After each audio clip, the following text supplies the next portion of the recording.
Good afternoon, everyone. Thank you for joining us for another COAC meeting, the month of July, on a sunny day.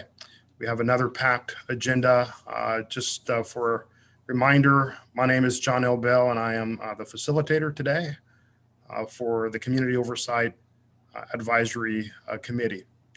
And if we can get the slides up, I want to welcome everyone again for our July 15th meeting. Next slide, please. Just a reminder for Zoom participants, Zoom view available for presenters and COAC members. The general public will be viewing our meeting via YouTube live stream.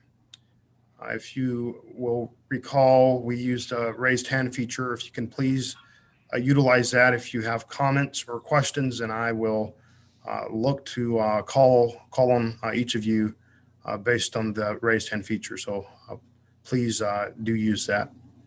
If you can, please keep your video camera on. Of course, we're all used to this virtual world, and to try to create, some level of active participation, we ask for everyone to please keep your cameras on if able. Next slide, please.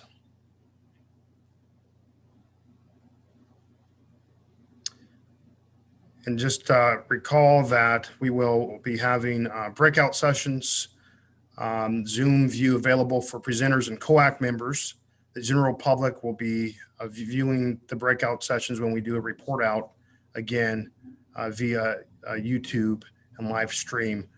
Because of our technical difficulties and the way in which our live stream works, unfortunately, members of the public cannot participate in the breakout sessions.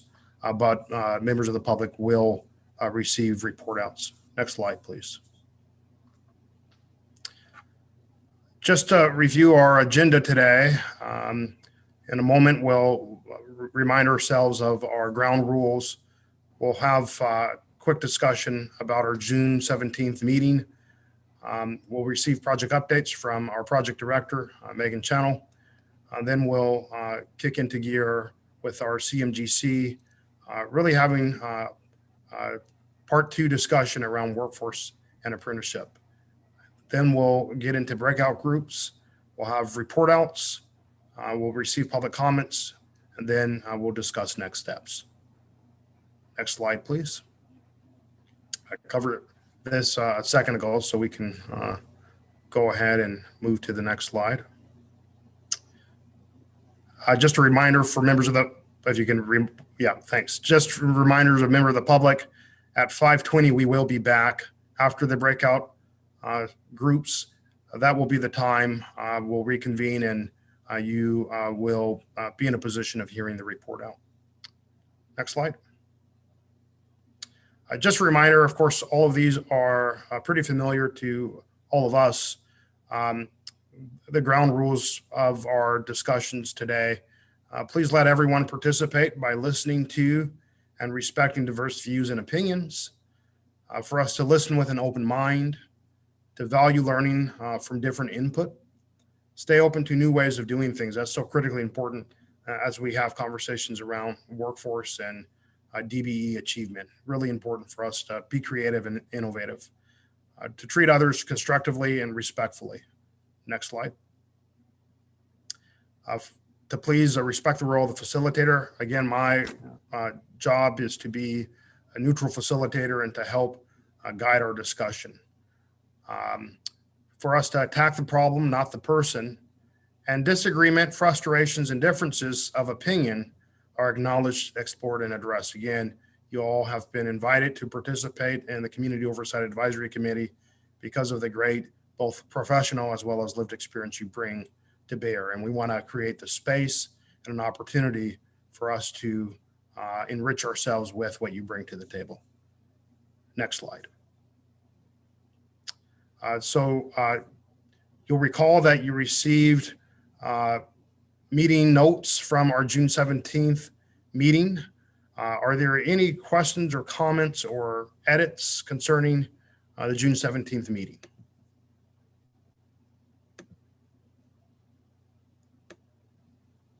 Okay, seeing or hearing none, we'll go ahead and post those to the website. Next slide. With that, I will turn it over to Megan Channel for our project update. Thanks, Jonelle, and good evening, COAC. Good to see everyone. I wanted to just provide an update on really the independent cover assessment process. You are going to get a great presentation from our CMGC team this evening, but wanted to just make sure that I was hitting on this other topic that I know has been of interest to the COAC throughout. So just want you to know that the independent cover assessment team has completed their work at the end of June. The team completed their series of the community workshops and the presentation to the project committees, so the executive steering committee and the HAB at the end of June. They have prepared their draft final report and are working on submitting that final report next week. So their work is in the final stages of wrap up.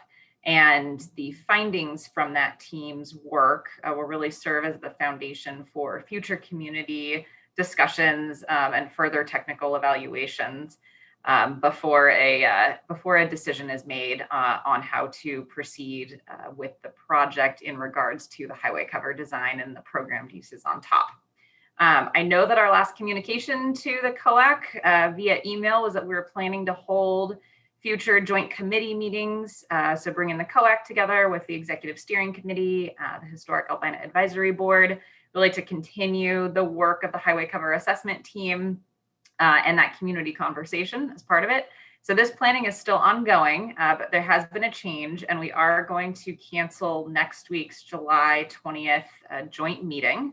This project has risen to the attention of the governor, which I think is a positive sign for the community and a positive sign for the project.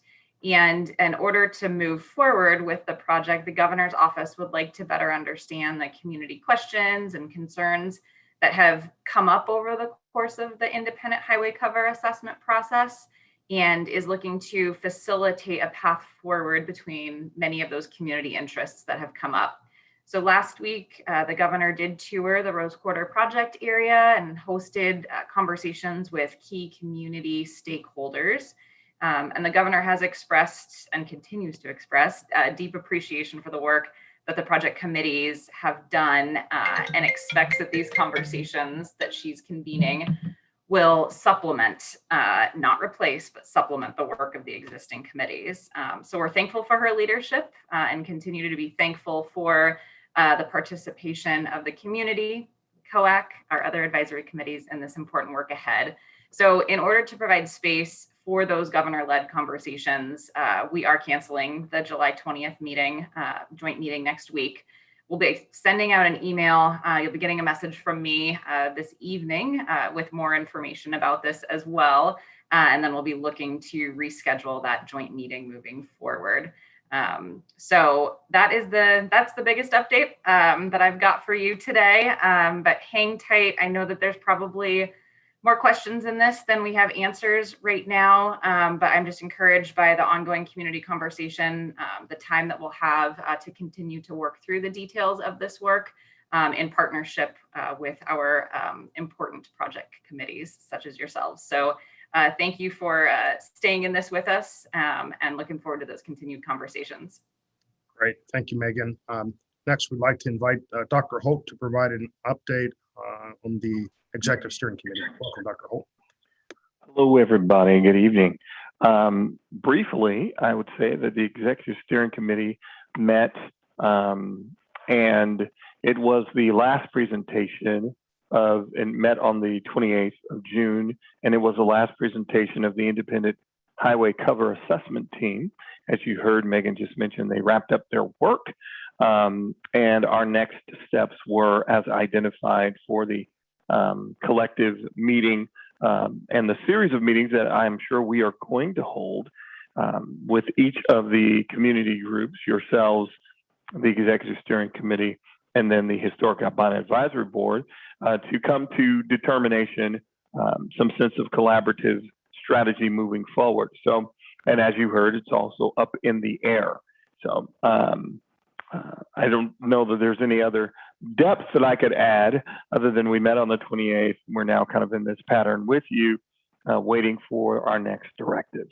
So that's Great. my update, sir. Thank you, Dr. Houghton. Thanks again for facilitating COAC meeting last month. Really appreciate that. Absolutely. My delight. And we'd love now to welcome Erica Warren. Erica, for HAB. Indeed. Good evening, everyone. Thanks for allowing me to share quickly. I don't know that I have much to add. The HAB met, the Historic Albina Advisory Board got together on June 22nd. Also for our group, it was the final presentation of the independent cover assessment team. And those community conversations are ongoing. That group is excited, but takes very seriously the opportunity to weigh in on the cover decision. We do have several other opportunities for community groups to participate in the process, along with local street solutions, design, performance measures, et cetera. So we'll be looking forward to the coming joint meetings, open to you all as well to get your input in regards to your expertise in the contracting, construction, and DBE workforce area. So we look forward to connecting with you as we move this project forward. Great. Thank you all for those project updates.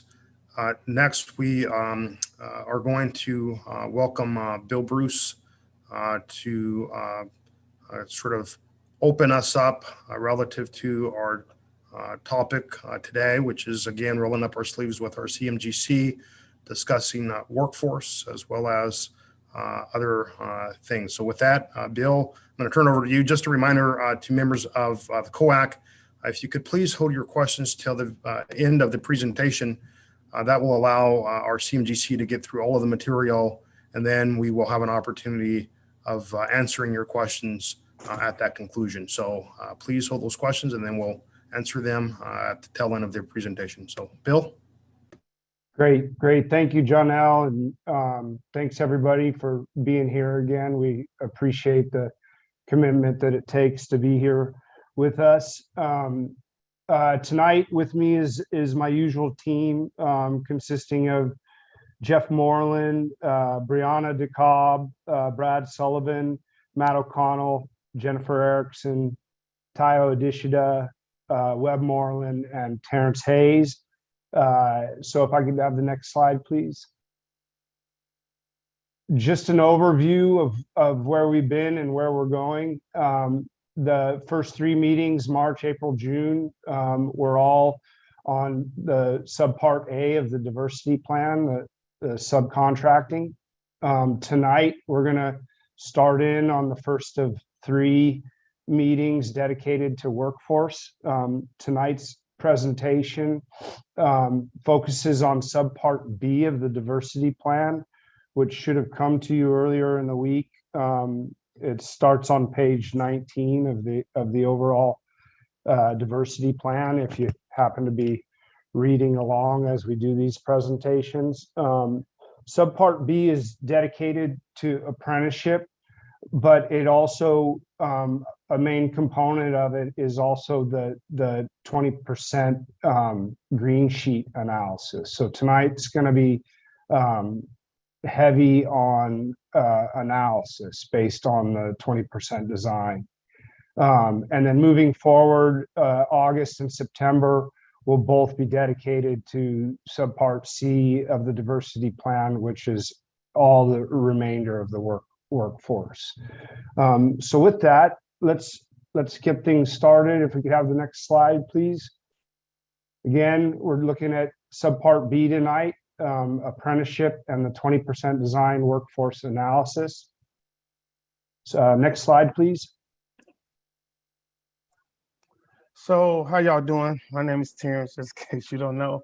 Excited to be with y'all today. So we want to look at the guiding principles related to workforce, which is work closely with workforce providers to increase access for underrepresented local populations. We want to work closely with workforce providers to increase skill development through more culturally competent advocacy, mentorship, and workforce retention programs. We want to maximize opportunities at all levels of the project for local minorities and constitute a DBE/on-the-job training advisory committee of local community members to provide recommendations and project development, which is our COAC members. So let's look at the apprenticeship development plan. So there's two main working components of the plan, which is one, the workforce advocate. And this is a means to produce better results towards the recruitment and retention of youth from the albino community.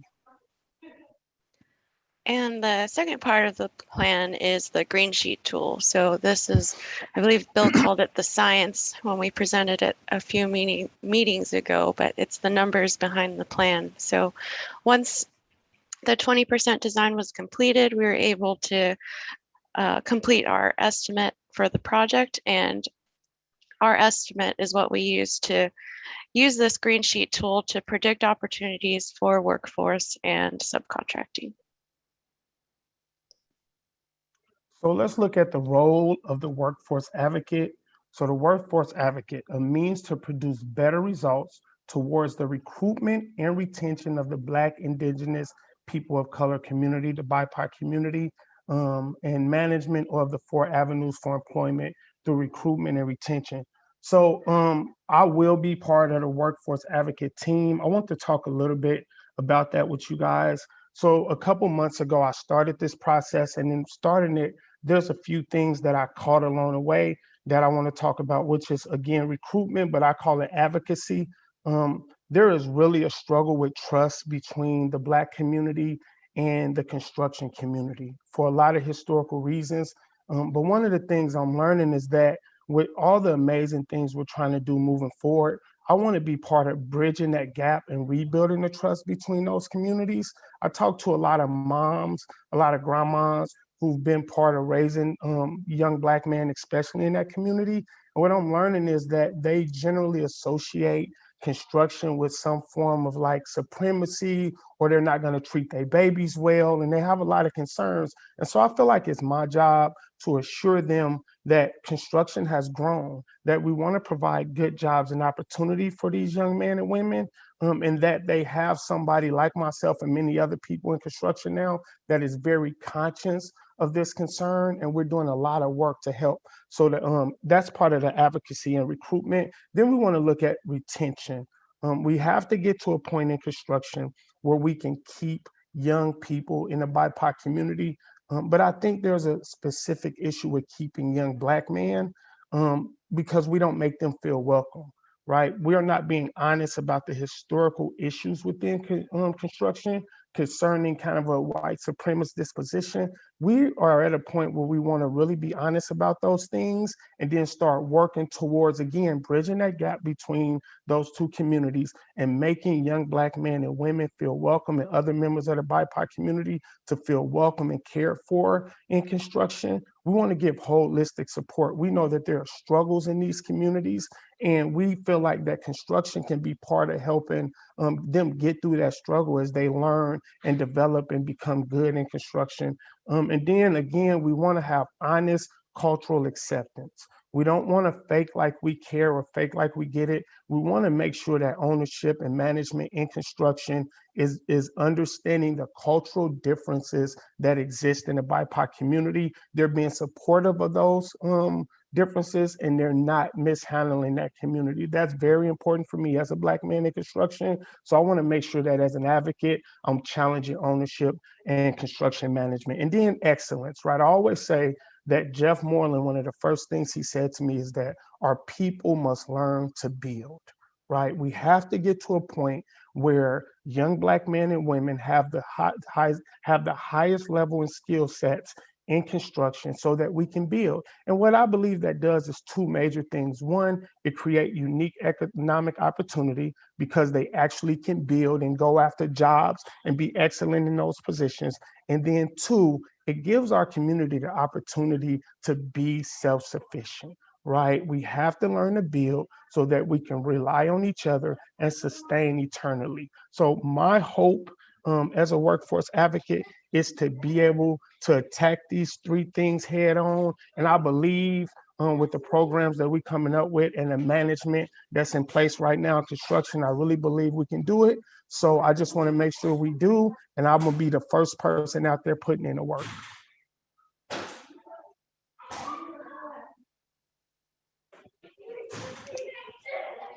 So taking it back to the green sheet tool, here's a summary of the results that we presented previously on the potential DBE values we're anticipating based off of the 20% design.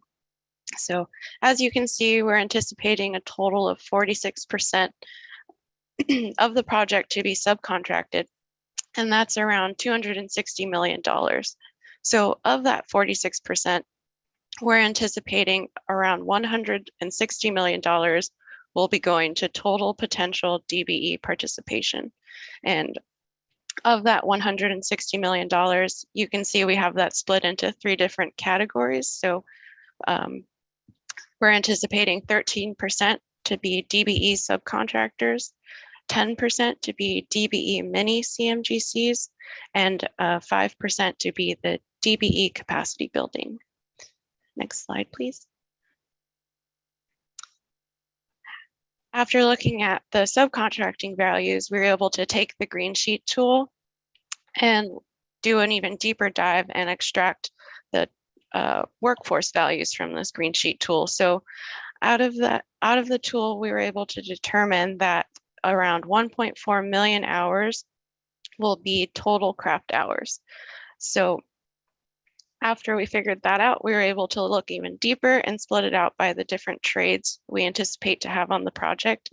So as you can see, we have it split out among laborers, operators, carpenters, truck drivers, iron workers, electricians, concrete finishers, and pile bucks.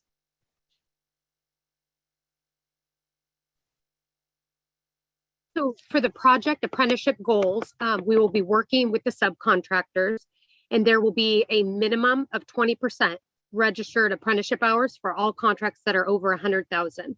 And for operators, there will be a minimum of 15% apprenticeship. These goals are mandatory and are regularly achieved in the Portland area. Individualized workforce hiring plans will be done with each sub as they are selected. And we are utilizing the green sheet to factor in existing employees. So a 20% estimate gap analysis has been done, and preliminary projected hiring needs are known. So, with that information that Brianna ran through on the previous slides, we're able to dive into an analysis of the workforce. On large projects, it's not good enough to simply have a goal for diversity or a goal for apprenticeship. You have to have a method to plan and predict outcomes. And so that's basically the essence of why we developed the green sheet tool and how we use it. So based on the 20% estimate and 20% design, we use our knowledge of the project scope to essentially estimate where the scopes of work will land by the participants that we expect to be on the project. So what this pie chart is showing you in blue is the portion of the work that we think that the joint venture will be self-performing on the project, 37%. For the sake of this exercise, and this is just an exercise, we made the decision that Raymore and the mini primes would essentially perform equal shares of work. Those portions could be adjusted one way or the other, but for this purpose of this analysis, we portion 19% of the work to Raymore based on the scope of the project, and 19% to the other mini primes, which in subpart A, we described in pretty good detail that we think there's three to five other mini prime opportunities that comprise that 19%. And then again, based on our knowledge of the work and the contractors at play in the region, we estimate that the remaining portion of the pie, the green and the gold, represent what we would anticipate as non-DBE subs, 15% in green, and other DBE subs of 10% in gold. Okay, so next slide, please. So then same pie chart, but we're going to take the hours that you heard Brianna discuss in previous slides. We're going to portion those hours out to the individual participants that we just described. And you would end up with the blue, the joint venture, performing 500,000 craft hours, Raymore performing 250,000 craft hours, the other mini primes performing 250,000 craft hours, and in gold, other DBE subs performing 150,000 hours, and in green, other non-DBE subs performing 200,000 craft hours. Next slide, please. So I realize this is a lot of information, and but there's no other way to really get through it but to present it. So for this next portion of the analysis, you have to understand the four components of the workforce. There's existing workforce that the participants described in the previous slides will bring to bear from their existing operations. There's new workforce, and then a subset of existing workforce and new workforce is existing BIPOC and new BIPOC. So the existing workforce of the participants that we showed in the previous slides, we estimate at being approximately 800,000 of those 1.4 million craft hours that Brianna presented. We estimate that the new workforce, or the gap, or the projected hiring needs for the project are 600,000 craft hours of the 1.4 hours that Brianna described.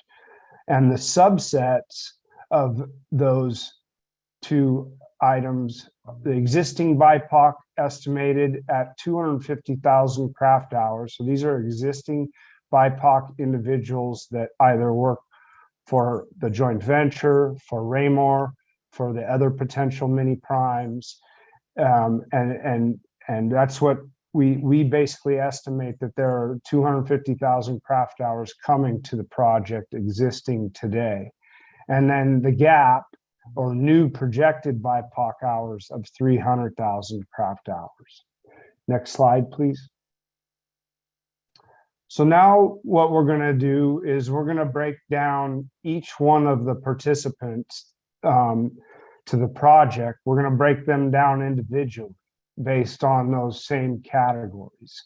So I'm going to start on the left-hand side of the slide with the blue and orange colors. So the Hamilton Sun joint venture, it's estimated that approximately half of the workforce required for this project will be from their existing workforce pool, and that half of the workforce required for their portion of work will be new employees hired here in the Portland area. So that's 250,000 hours existing, 250,000 hours new.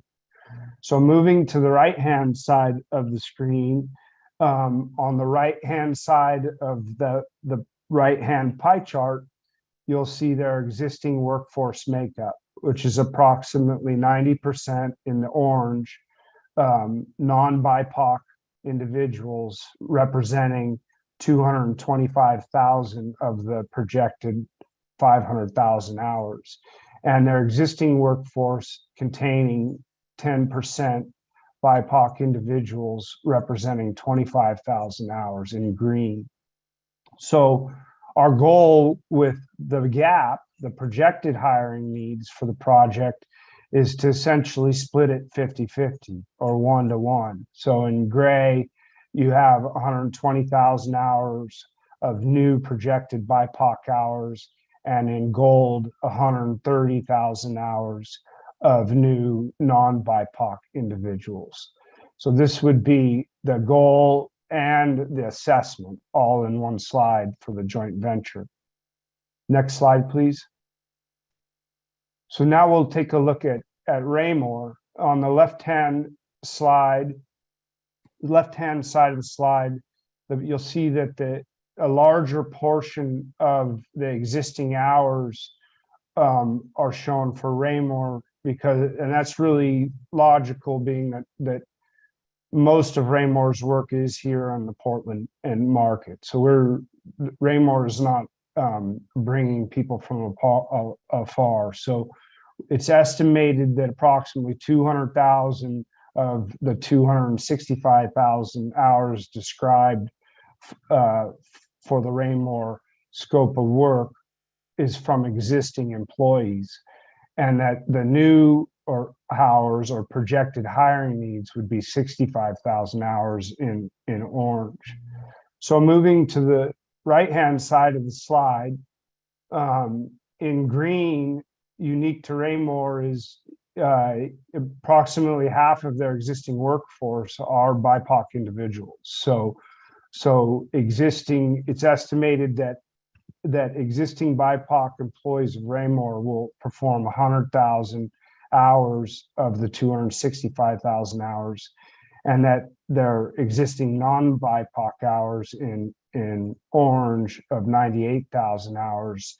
And then again, similar to the joint venture in gray and gold, our goal is to hire or fill the gap on a 1-to-1 ratio with 33,000 hours of new BIPOC hours and 33,000 hours of new non-BIPOC hours. So let's move on to the mini primes on the next slide. So first thing that I have to say is that what this is an average of what you can expect from the individual companies that we know have the appetite, interest, and ability to perform as a mini prime on this project.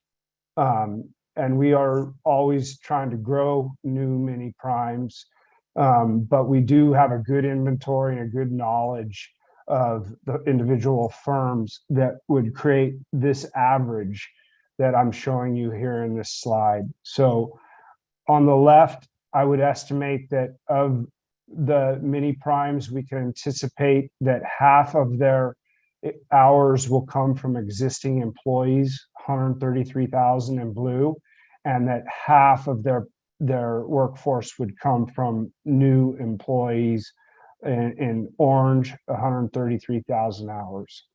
So on the right, when we look at the average of the individual companies that we know could perform as mini primes, we see that on the right-hand side of the right pie chart, their existing workforce is more like 70-30. So the existing non-BIPOC hours are in orange, which should be 90,000, and the existing BIPOC hours in green would be 40,000 hours. And again, we would anticipate, or it would be our objective, for the gap, the new projected hiring needs to be on a 1-to-1 basis between BIPOC and non-BIPOC, or 66,000 hours each. I see in the chat from Joe, just a quick shout out to what the mini primes are. The mini prime scopes of work are described in that subpart A. Mini primes are envisioned to be DB contractors that have the ability to control a complete scope of work on the project, to be able to participate in pre-construction services, come on early, be involved in the process, and then be able to manage a complete scope, including managing multiple subcontractors of their own. And based on the scope and the initial green sheet analysis, we anticipate that there's between 3 and 5 mini prime scopes, including Raymore as a mini prime as well. Hopefully that answers that question. Next slide. So this slide captures the remaining subcontractors that Brianna described. In total, both DBE and non-DBE, they represent, in our estimate, approximately 340,000 hours of the 1.4 million. In blue, we estimate that their existing workforce will occupy approximately 210,000 of those hours. And in orange, the gap, the projected hiring needs of 130,000 hours. And based on our working relationship with these firms on the right-hand side, you can see in orange that their existing workforce is 60 to 70% non-BIPOC, or 145,000 hours. And in green, 65,000 of their hours can be anticipated to be BIPOC hours. And then again, to fill the gap in orange and gray, an even split of BIPOC and non-BIPOC new employees. Next slide, please. So obviously we've got a lot of work to do, and we want to share our timeline with you folks related to this work. So, Terence mentioned that he's actively working now to place and to recruit and place people on local projects here, and with other contractors that we all have relationships with. He's also beginning to work with both Hamilton and Sunt project teams in the area to do the same on our work. So with that, we do anticipate still to begin work sometime in early 2023, and our efforts are really going to become focused about 9 months before that start date. And the first effort will be regarding subcontracting, again, about 9 months before we start, and that'd be in the spring of 22.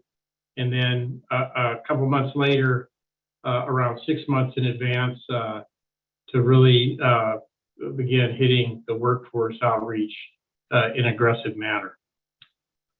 Next slide, please. So we are leveraging existing relationships. So we are working with apprenticeship programs. This is ongoing on current jobs that we have been on, or we're on right now. So Northwest College of Construction is the open shop program, and then the union apprenticeship programs as well. And we are working with pre-apprenticeship programs, the 4 that we have talked about in prior meetings. So Oregon Tradeswomen, POIC, Constructing Hope, and Portland Youth Builders. So there's 4 avenues for employment: direct hire, pre-apprenticeship, apprenticeship, and mid-level management programs. Next slide, please. So the first avenue for employment, which is direct hire, looks at experienced and skilled individuals, journeymen, union and open shop, administrative, construction professionals, construction interns, just individuals that have experience in construction already. The second avenue for employment is the pre-apprenticeship programs. These establish pre-employment skills using such programs as Constructing Hope, Oregon Tradeswomen, Portland Opportunities Industrialization Center, and Portland Youth Builders. These programs funnel into accredited apprenticeship programs. Next slide, please. The third avenue for employment is those accredited apprenticeship programs. These are for people that are already in them, programs such as Northwest College of Construction and then the union provided apprenticeship programs. And the fourth avenue for employment is mid-level management program. So we're looking to do referrals to 2-year construction engineering and management programs through Clark College, Portland Community College, Portland State University. Results include construction experience and related degrees. Bill? Yeah, so thanks, team. So that's really the presentation of subpart B.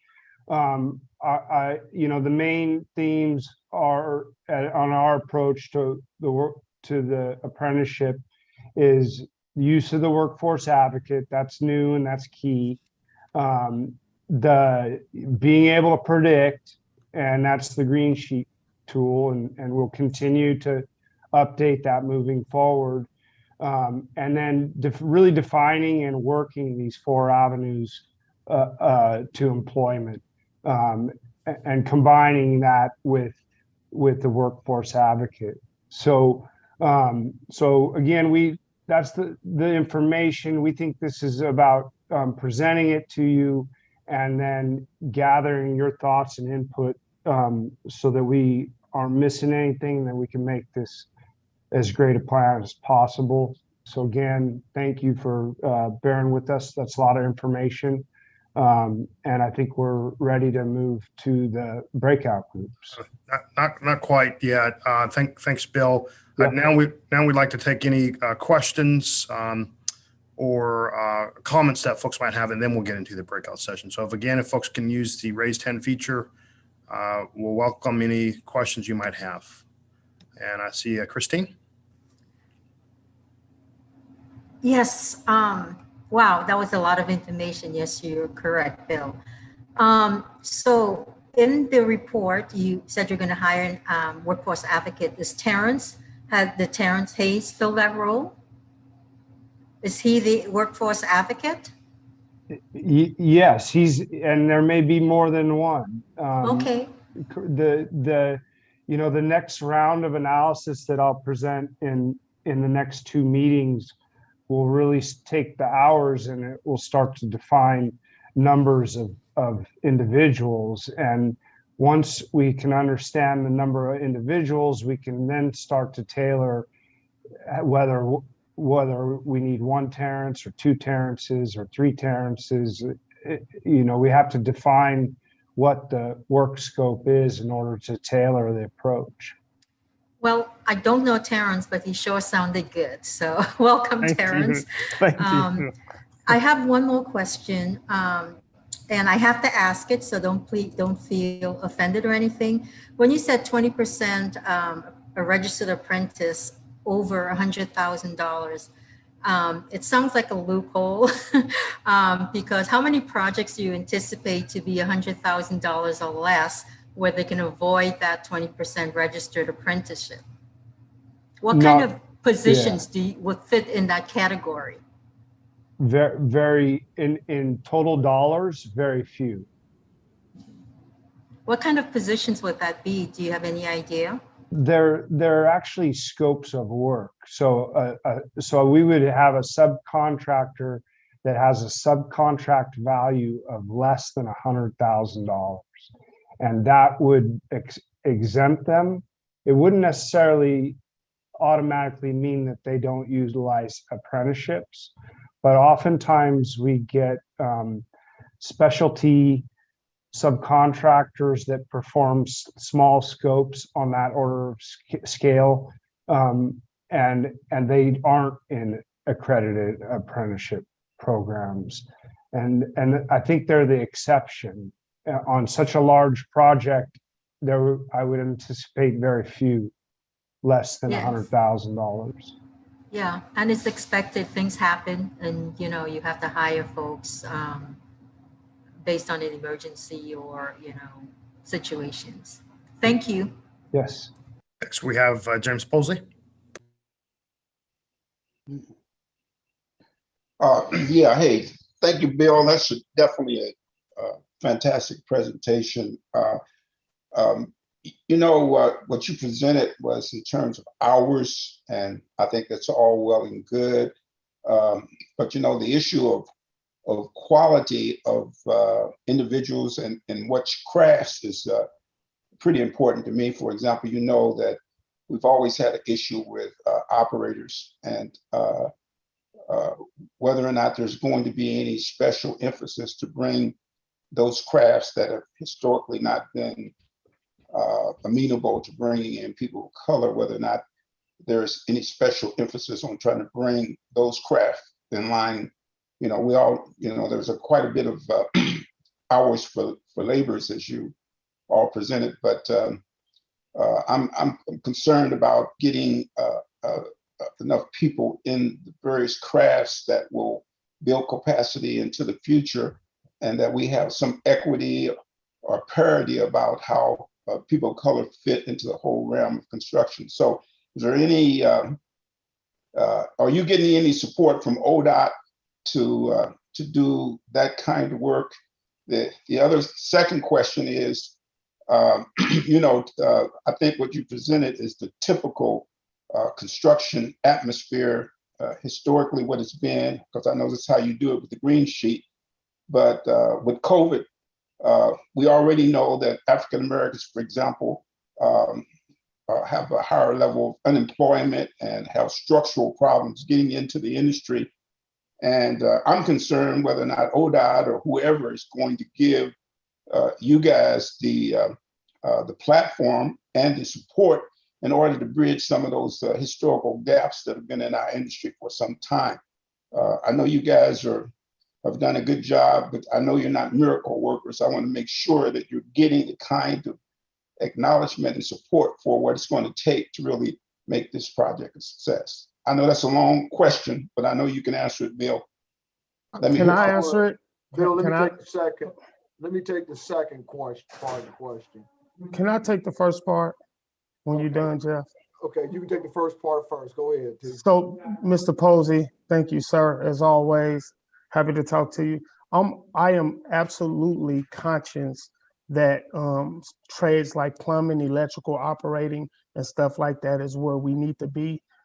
Since I started doing this work a month ago, we've already brought in 2 Black engineering students. We brought in a young Black lady as an operator. We're continually placed. I'm working right now with Bill and to get a young brother into a metal fabrication company. So yes, sir, I absolutely agree. When we talk about labor hours, we're just talking about work hours.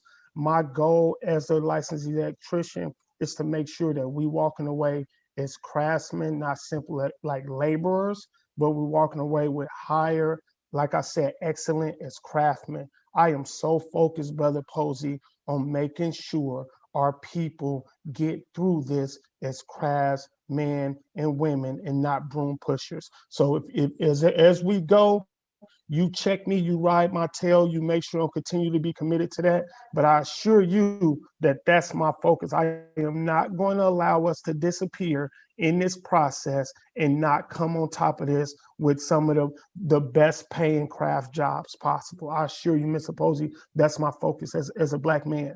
I'm definitely already doing that work. Thank you.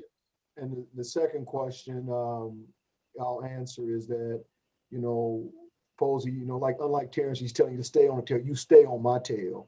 So ODOT, I couldn't be happier with what ODOT has done. And I'm the first one, and everybody knows me to go at anybody.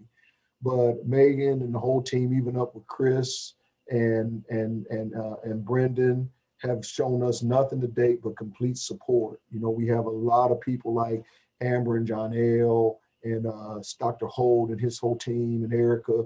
They have a lot of support. So I believe at this point, we're going to get everything we need from ODOT to be successful. And if not, I'll be back in front of this group telling y'all that I'm not happy with ODOT. It's just that simple. I'll be right back in front of y'all on the HAB saying that we got a problem with ODOT. And I think ODOT knows that. So, but right now, I couldn't be happier. All the commitments that they have made to me over us over the years, right? We 10 years, 20, you've been 30 years into this. I'm 20 years into it, 10 years working lockstep with ODOT. So far, ODOT is doing what they said they would do. Other questions before we kick into small groups? Okay, hearing none. Amber, would you just remind folks how our small group process will work? Sure. Before we go to that, Corinne, can you let in phone number 4018? Andre got booted out. Just really, thank you. Thank you. Just a friendly reminder all, in terms of the breakout process, please designate a spokesperson for each breakout group. If you can have we will help facilitate. We will have until 5:20 to have a conversation. Bill will be in one group and Jeff will be in another group. If you can then go to the slide after the next one. So what suggestions can you offer around the pipeline building? The other thing is, at one of the previous conversations, you all had some thoughts around marketing and communicating about these opportunities. So please feel free to weigh in on that. And of course, we know you'll articulate any and all of your good ideas. So feel free to go to your breakout group and don't forget you'll report back. COAC will report back the lead to the rest of the team in about 20 or so minutes. Great. Thank you. We'll see you all when you return.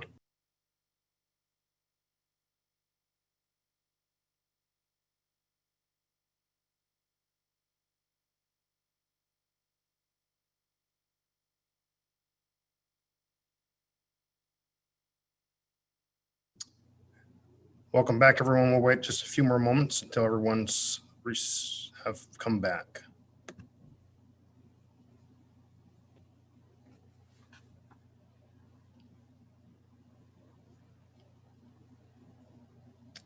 And welcome back, everyone. We'll wait just a few more moments. We have a few others joining here.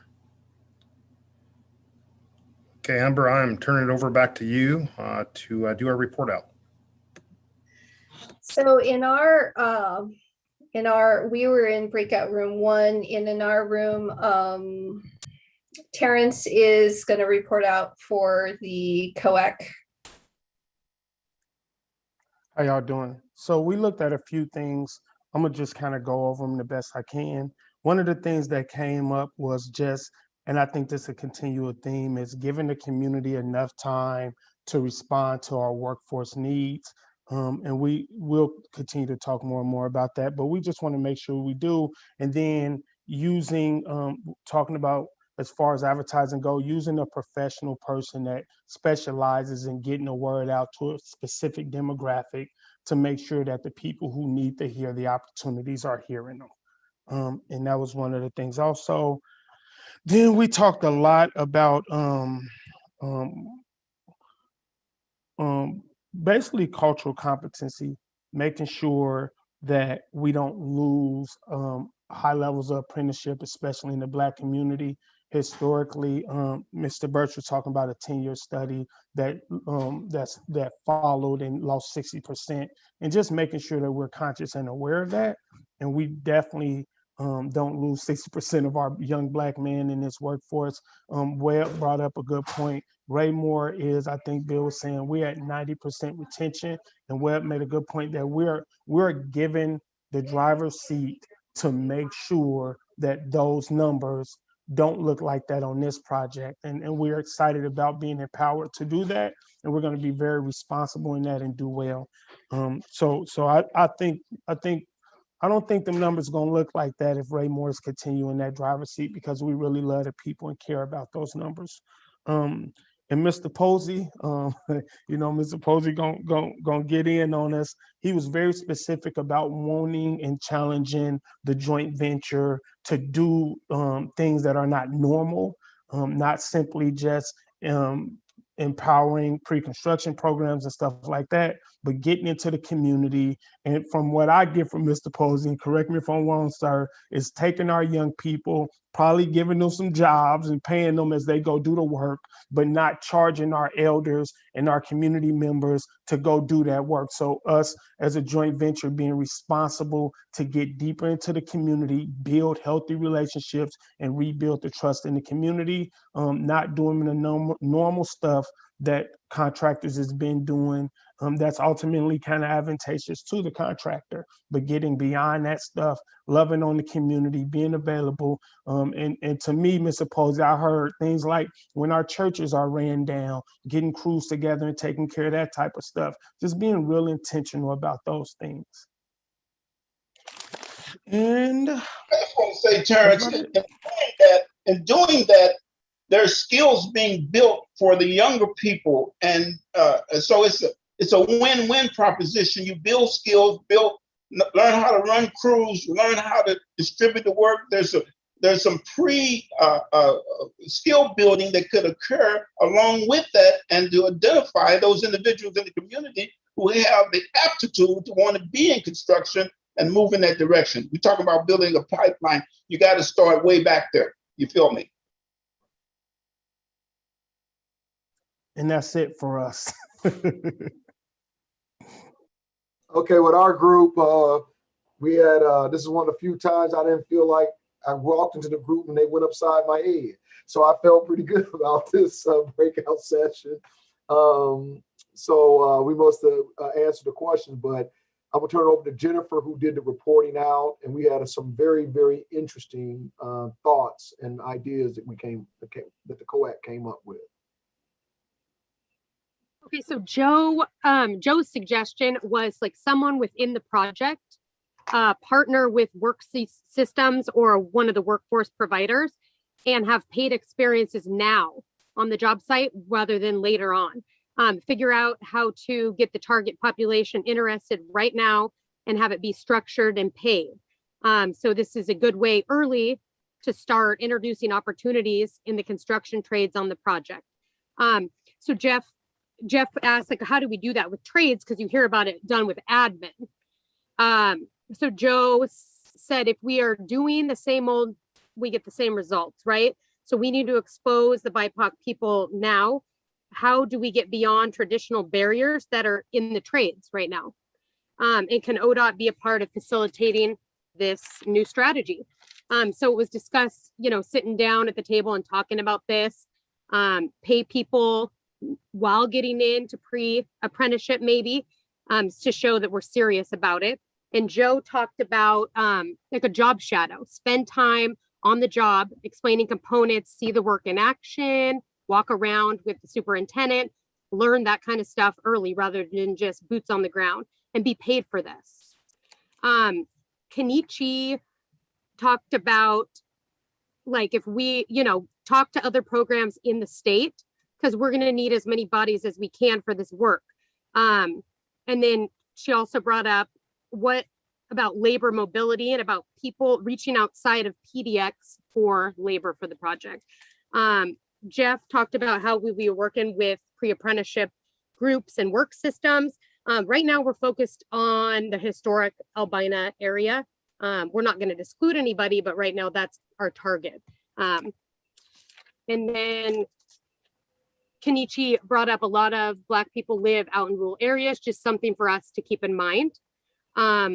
Lee brought up that he liked both of what they were talking about. He asked about kind of the bully apprenticeship part of this.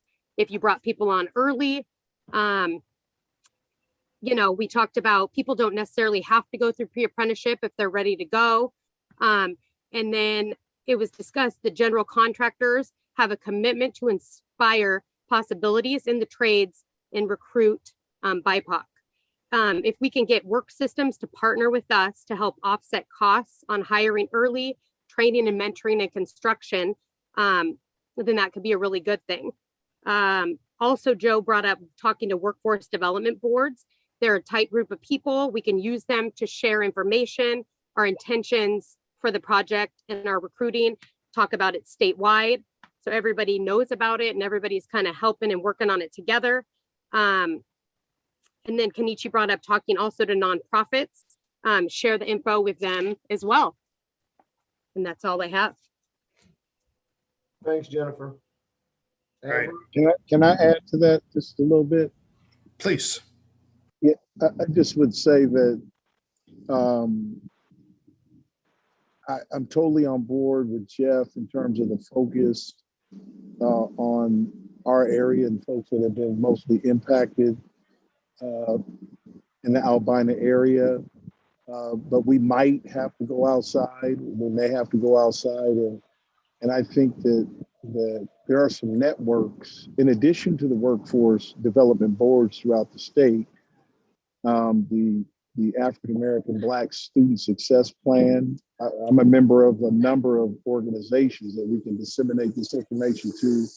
I would also say that there's a network in the Black Student Success that's driven by OCF, that's statewide, that connects with African American groups throughout the entire state. There's also the Reimagine Oregon efforts around policy that we could get this information to make sure that it gets out. And then the last group, I would say, I was just thinking about the work around the Oregon Cares Fund and how many African American folks we touch throughout the state with that effort.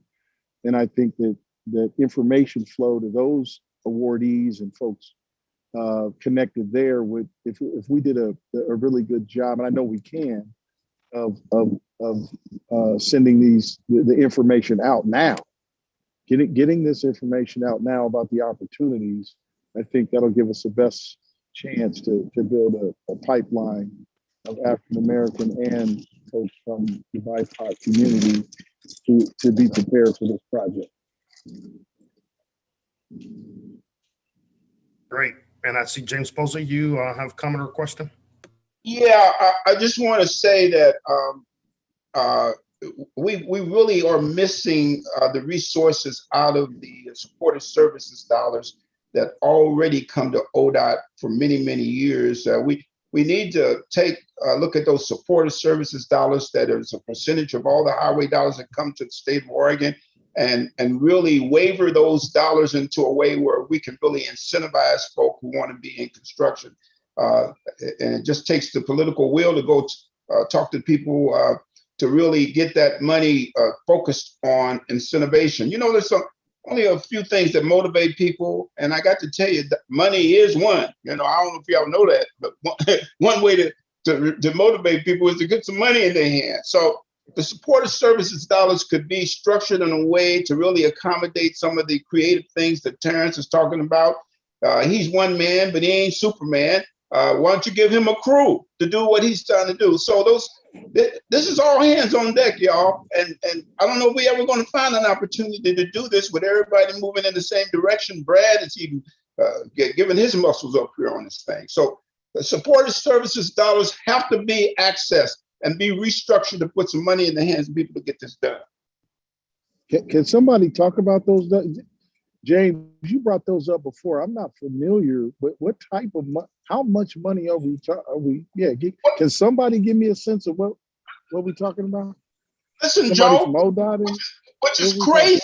The civil rights people are not at the table. They should be in this meeting. Y'all need to hold them accountable. These civil rights people from ODOT should be telling you about this. Money is going sideways to Boley.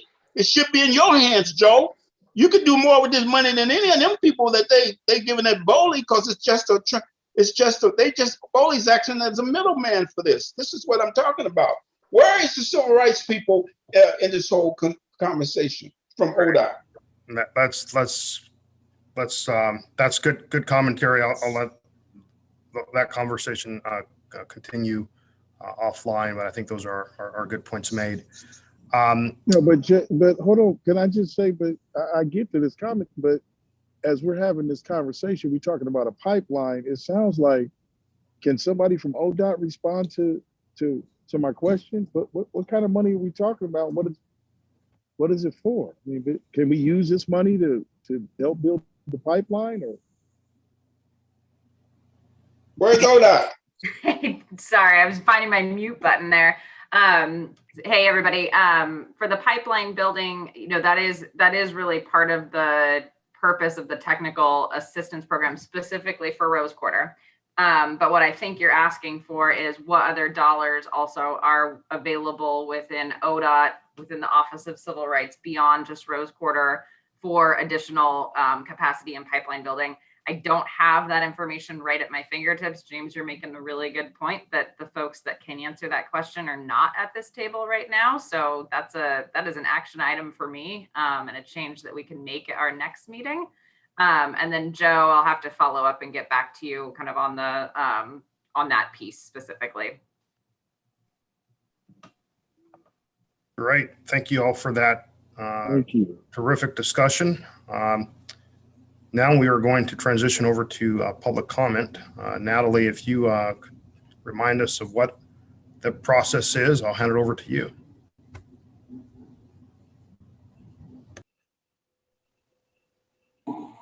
Sorry, finding my mute button as well. I'll go ahead and share this screen here. I'm sorry, Corinne, were you, I saw your name on this agenda item. I don't want to step on. No worries. Oh, okay, no, okay, just checking. So those of you joining us on the live stream, please, if you'd like to provide a public comment, please dial the number shown on your screen here, 971-247-1195, and enter the meeting ID and passcode shown.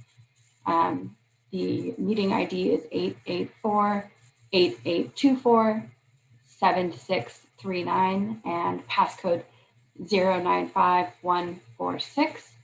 And you'll be placed in the waiting room. We'll invite you to unmute yourself and when the time comes, and we just ask that you please mute your YouTube live stream if you are viewing that way. And speakers will have 1 minute to make their comment. And there are a few other options for how to submit comments outside of this agenda item. You may email them to the info@i5rosequarter.org email address, or submit them through a public comment form on the i5rosequarter.org website. Either way, please just put COAC public comments in the subject line or the body of your message, and we'll be sure that it's shared with the committee members. We did have a few public comments shared with committee members in advance of this meeting, so thank you for those 2 commenters who submitted their comments in advance. I am looking at the waiting room and not seeing any members of the public wishing to make comments at this time. Okay, great. If that changes, please let me know. I see Andre Ba have a comment. Andre? It's not so much a comment, is just Angela responded to it. So I will not respond. Angela Crane responded in the comment about there are dollars flowing to the pre-apprenticeship programs through that ODOT has funded through the bully process. So the pre-apprenticeship programs do have access to dollars to utilize on this project, but they flow through bully. Okay. And just checking, do we have any public commenters that have since requested a moment? Hearing none. Megan, I'm going to hand it over to you to see if you have any final comments before we conclude. I do not, Jonelle, but again, just an extreme appreciation both to the COAC members as well as our CMGC team for tonight's conversation and information, and definitely we'll be following up on that last item as well. Great. Amber, Andre, anything before we conclude the meeting important for COAC to be aware of? So I will just highlight a couple things. So y'all received the workforce portion of the diversity plan. If you didn't see it in your email, because I'm sure you receive a lot of emails, just shoot me an email or text me and I will make sure you get it in your inbox. Just a friendly reminder that the next meeting will also be on workforce. So tonight we focused on subpart B, and then the next meeting will be on subpart C. And then in September, we'll also be focused on subpart C.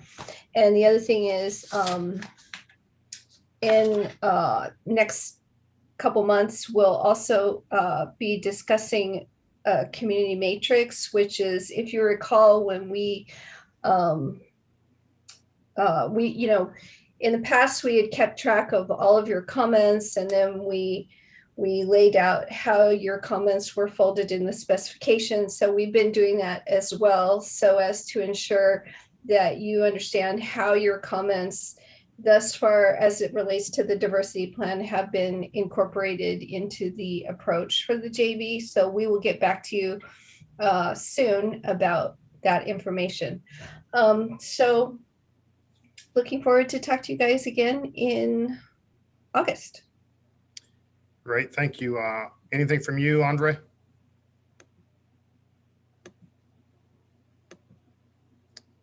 Okay, hearing none. Well, thank you all for another. No, I'm good. Thanks. I was trying to get off mute. Okay, thanks. Thank you all for another great meeting. Have a wonderful rest of your evening, and we'll see you next month.